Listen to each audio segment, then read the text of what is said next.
أسارير وجه صبيح تسر أسارير وجه صبيح. کسی کے ذہن میں کچھ ہے؟ اللہ تعالیٰ کہہ رہے تھے کہ کیا أَلَمْ تَرَ إِلَى الَّذِينَ خَرَجُوا مِنْ دِيَارِهِمْ، کہ آپ نے نہیں دیکھا ان لوگوں کی طرف جنہوں نے نکلے اپنے گھروں سے، جبکہ وہ ہزاروں کی تعداد میں تھے، 10,000 سے اوپر تھے. فقال لهم اللہ موتوا، یعنی موت کے ڈر سے انہوں نے نکلا تھا، تو اللہ تعالیٰ نے ان سے کہا کہ تم مر جاؤ، تو وہ مر چکے. پھر اس کے بعد اللہ تعالیٰ نے انہیں زندہ کیا. اور اللہ تعالیٰ، بے شک اللہ تعالیٰ اسی طرح بڑے فضل والے ہیں لوگوں پر، اور لیکن اکثر لوگ اس فضل کو اللہ تعالیٰ کے پہچانتے نہیں اور ناشکری کرتے ہیں، یعنی شکر نہیں کرتے. اب اللہ رب العالمین نے ایک تمہید کے طور پر، ایک انٹروڈکشن کے طور پر یہ آیت کو نازل فرمائی تھی. اس میں کہا تھا کہ موت جو ہے حقیقتاً کسی وبا سے، کسی جنگ سے، کسی وجہ سے آتی نہیں، بلکہ جب وقت پورا ہوتا ہے تو اللہ تعالیٰ جب چاہتے ہیں تبھی موت آتی ہے. اگر اللہ پاک کسی کو جلانا چاہیں تو وہ جی کر ہی رہے گا، کسی کو مرانا چاہیں تو وہ مر کر ہی رہے گا. اللہ تعالیٰ کی منشا اور مرضی سے کوئی بندہ دنیا میں کہیں بھی بھاگ نہیں سکتا. بس اللہ رب العالمین اس آیت کے ذریعے سے ہمیں یہ سمجھائے ہیں.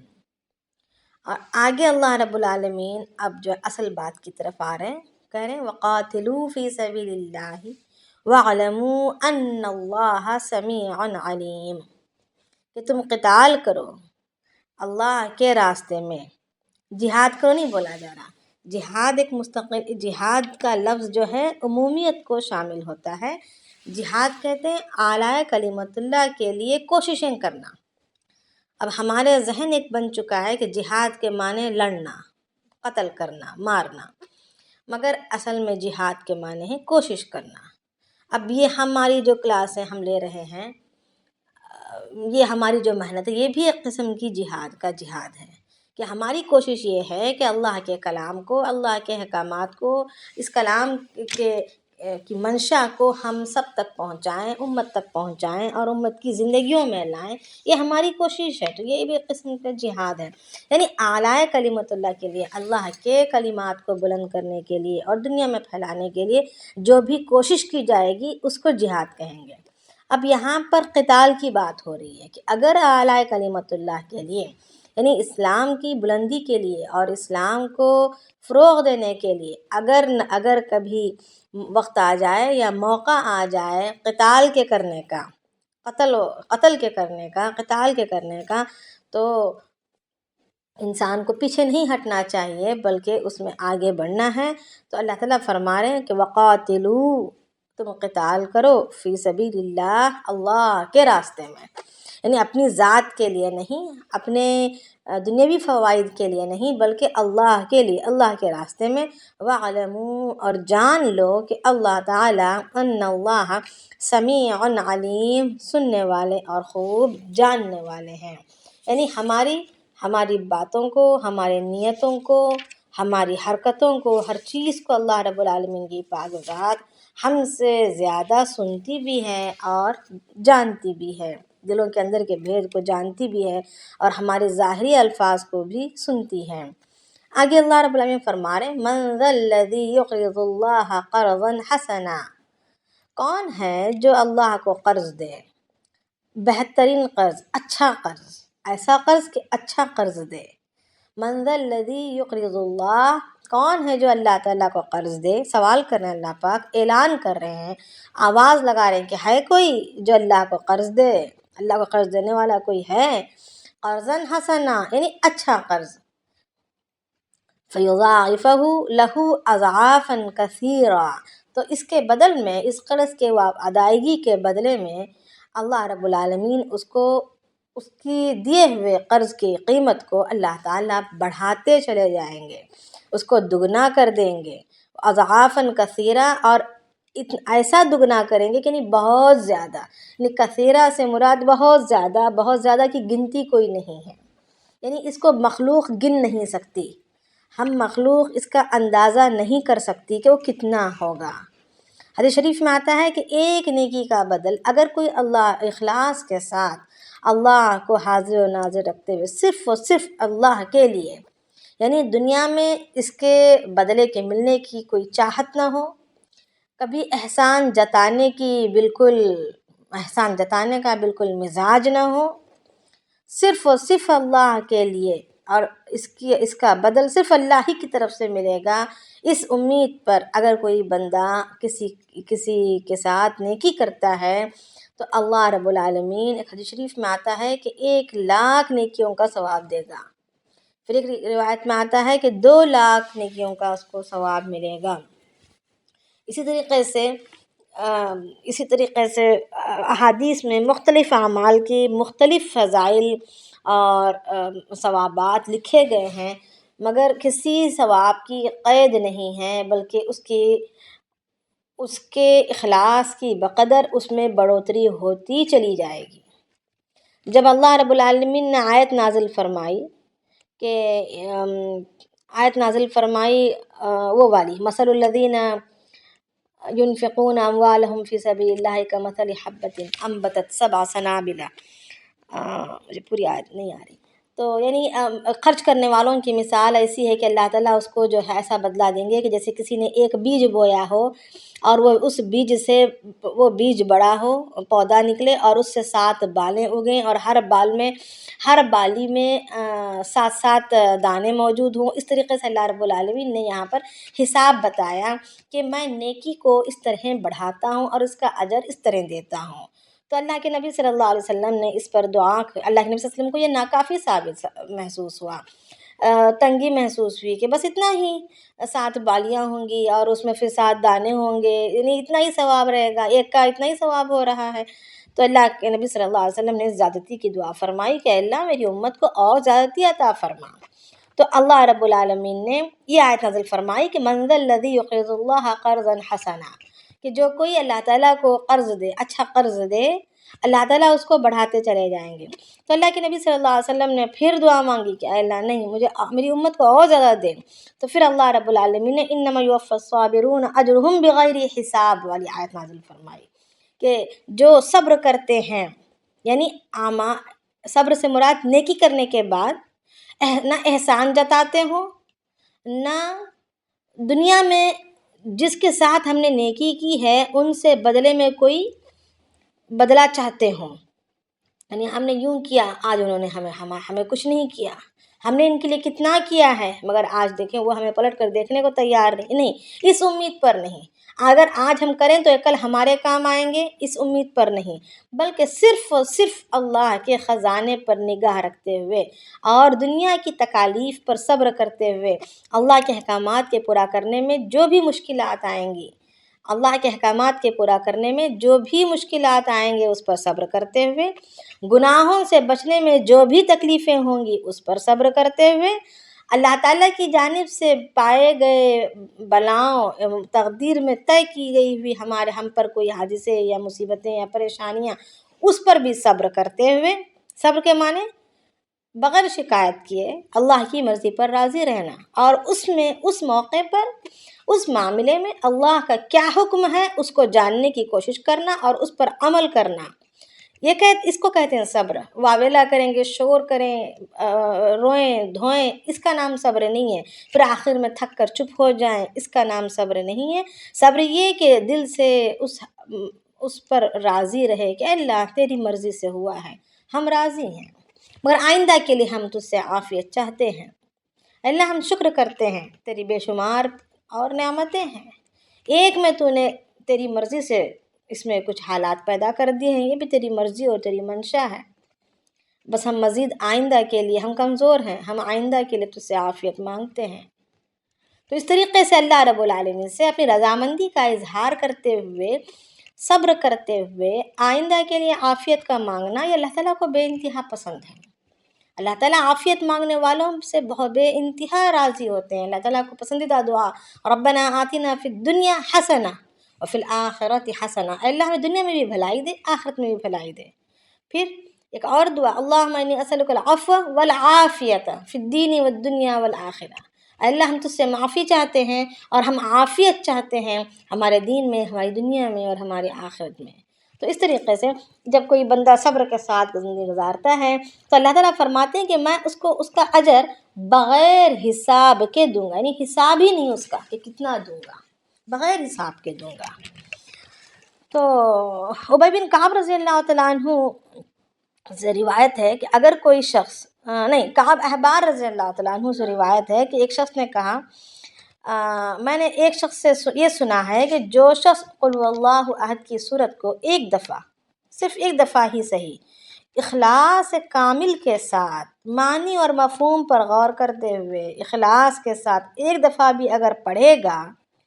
تو اللہ رب العالمین اس کے لیے موتی اور یاقوت کے 10 لاکھ محل جنت میں بنا دیتے ہیں۔ تو وہ پوچھنے والا شخص کہہ رہا ہے کیا میں اس بات کو سچ مان لوں کہ السلام علیکم، کیا چیز والے بولے پڑھنے کے لیے؟ نہیں سنا ہے۔ سورۃ اخلاص، قل هو اللہ احد کی صورت، اگر کوئی شخص اخلاص کے ساتھ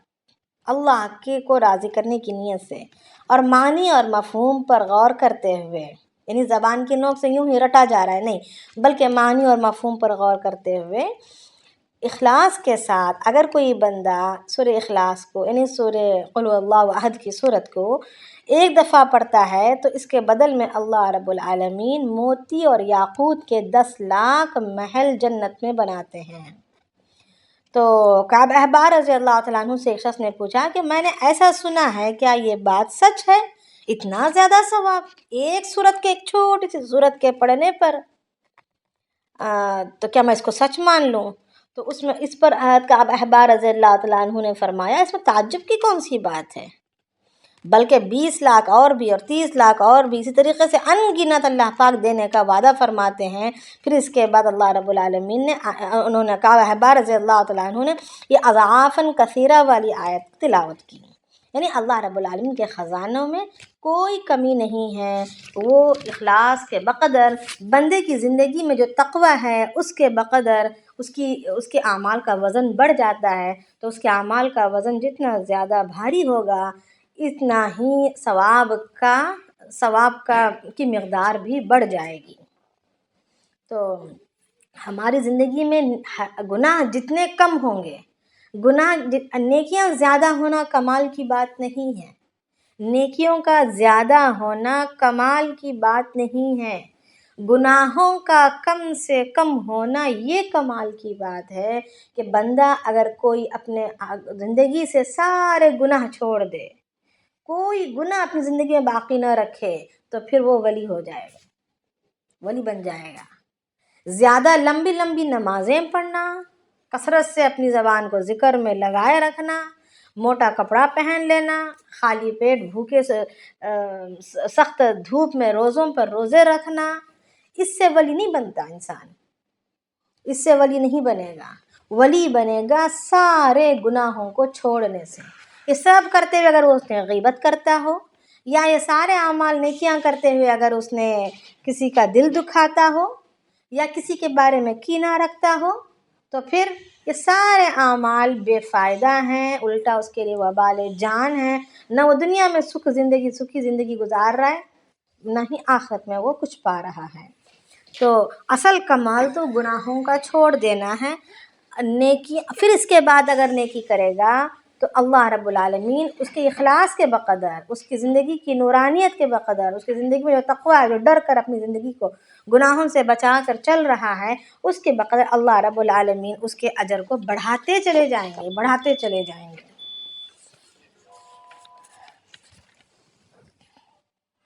ایک منٹ۔ جی السلام علیکم ورحمۃ اللہ وبرکاتہ۔ جی ایک وعلیکم سوال ہے، السلام۔ جی میرا نہیں بچوں کا ہے، ہاں یہ ٹاپک پہ آئے گا کہ میں آپ سے سوال کروں جی کہ بچے ایک بار ایسی ہم لوگ تعلیم کر رہے تھے تو بچے بولے تھے کہ مما اتنے سارے نیکیاں ایک جیسے قرآن شریف کی ایک آیت ہے کہ حدیث پاک کا حکم ہے کہ جب آپ ایک بار ایک لفظ پڑھتے قرآن کا تو اس پہ 10 نیکیاں ملتے، تو ہم تو اتنا سارا قرآن پڑھتے تو اس پہ ہم کو 10 کر کے اتنے سارے نیکیاں ملتی، اور جب ہم ایک گناہ کرتے ہیں تو اس پہ ایک ہی گناہ لکھا جاتا۔ تو بچے یہ پوچھے کہ اگر ہم کسی کی غیبت کریں گے یا ہم کوئی جھوٹ بولیں گے تو وہ ایک ہی گناہ لکھا جائے گا نا، نیکیاں تو اتنے سارے نہیں ہیں نا ہمارے۔